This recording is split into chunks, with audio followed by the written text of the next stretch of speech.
There were points. So what I always teach and preach and live and show and model and everything, we say here in our Ready Master Academy, decision first and money will follow, right?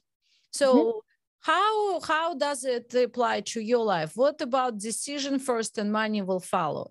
Because an example would be, you have to, like I mentioned before, you've been with me for so many years. And obviously you have to renew when you end, when your round ends, and you constantly, not again constantly, but you have to make a decision again. Do I want to continue or I want to stop? Because some clients stopped after a couple of years, you continued with so many years.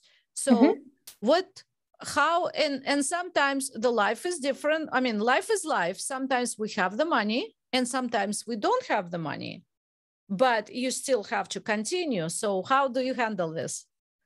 Yeah. So, of course, like you said, over the 7 years, there's been several renewals, and it's been a journey, especially at the beginning.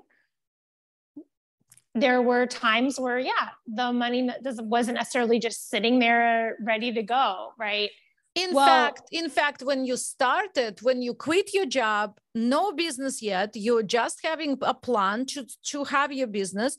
Nobody is there to support you. You don't want to ask money for support from parents, right? So that's a tough spot to be in. And instead of going to another job or trying to hustle with the business and try to make money, what did you do? You came for spiritual work. That's quite an amazing pivot, right? From focusing on the business like everybody else would do. Let me get the money first, then I will think about spiritual.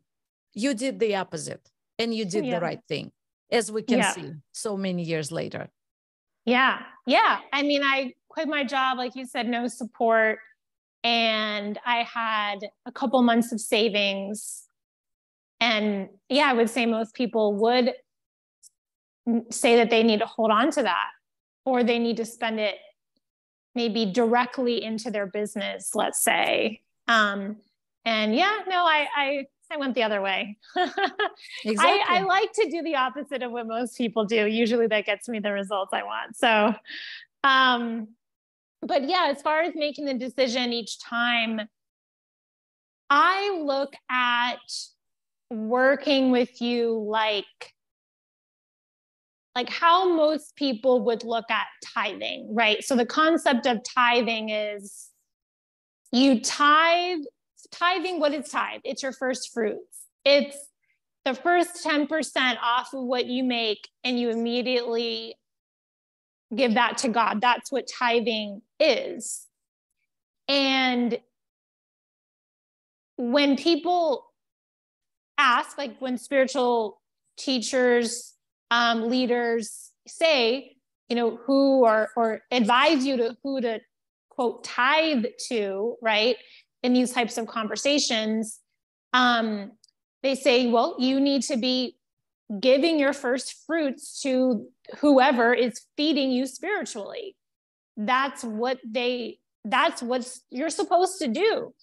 And so that's how I see it. I see it as, this is my spiritual journey. This comes first as far as what needs to get done. It's got to come off the top. It's got to come first. And once I have that committed, once I have that done, everything else will be added to me, meaning all the other things will get paid. Anything else where, money has to go, it will work out.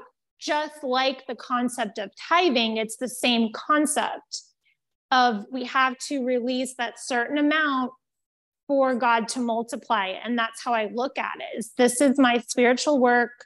This is how I'm getting spiritually fed. That has to be separate. I can't think of it like something else that I maybe can or can't do, or it's an option, or it's a luxury. It's not a luxury. My spiritual growth is not a luxury. It is a must.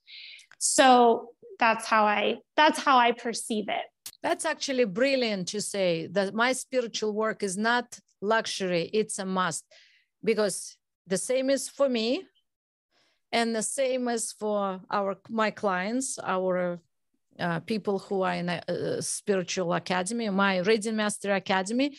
And you even mentioned it's like bills. You have to pay the bills, and you don't think about it that should I get started, or I shouldn't get started or continue. It's the bill I have to pay. You said it yourself. I'm repeating your words. Yeah. And you can think of it that way too. In the sense that it's just got to get done. Like, it's got to get paid. It's not an option. So when I say it's like a bill, that's what I mean. It's like, it's going back to the point of, it's not a luxury. It's not a let's think about it. So, yeah. Yeah. I don't know if I should say it here. We usually don't curse, but here it was very funny when I asked you, would you like to continue? And what did you say? F yes. Yeah. That was very funny. So I took the liberty to say it here. Yeah. But it's a great attitude, because, and the point of our right now discussion of it is, when you did it, you made the decision to continue every single time, or the decision to start when you didn't even know if you get any results whatsoever. There were no guarantees. I never guarantee anything, right? I never promise, because that's on you how you do it. I'm here to provide guidance and mentorship, but you have to do the work.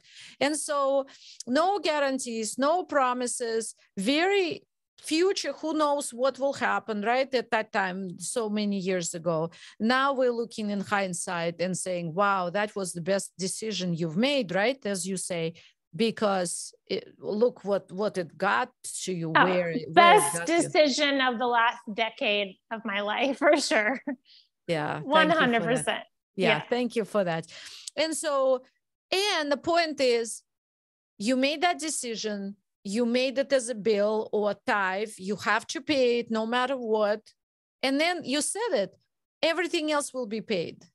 Yeah. The money shows up, but that money doesn't show up prior, right? Do you agree that money doesn't show up prior? Sometimes you do have, sometimes you don't have.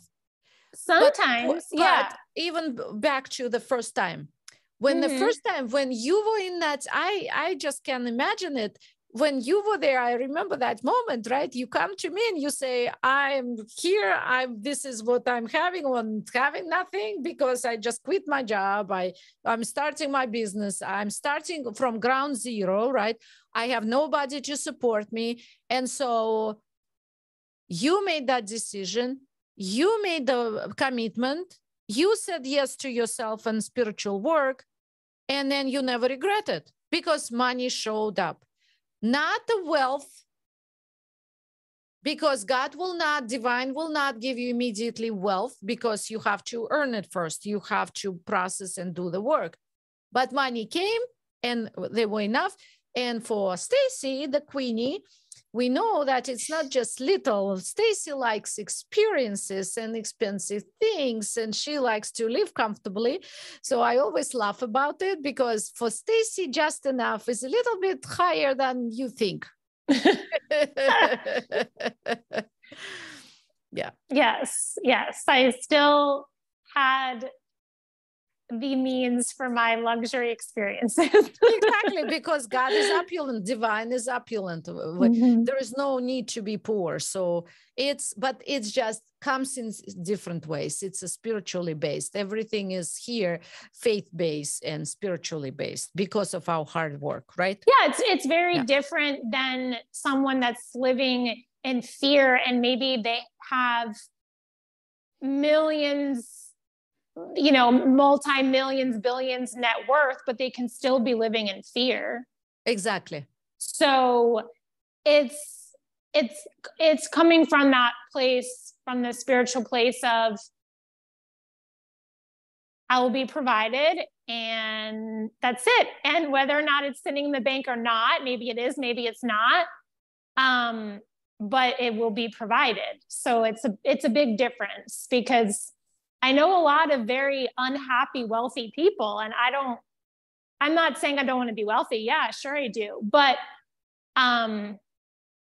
what's the movie that we just watched? I was just thinking about it. Famous, it's now in my head. It's a famous phrase. I'm now keep repeating it every time I say something. So the phrase is, the man was a rich son of a very wealthy father, right? And so he phones the father and he says, I don't want anything to be anything like you. I'd rather be good and broke than rich and broken. Yeah. Yeah. And so it's just amazing that during this time, all the needs have been provided for and more. There's still been this overflow, but the difference is the trust and the faith. Because like I said, it might not just be sitting there tucked away for a rainy day and this false sense of security, because that is a false sense of security, because it's based in fear if someone's thinking that way. But to everything has just always worked out the way that I've desired for the most part. Exactly. And there is no broke either. There's no broke. With divine, without spiritual work, we're not broke, period. Yeah, exactly. When you're with God, you're not broke. So. Exactly.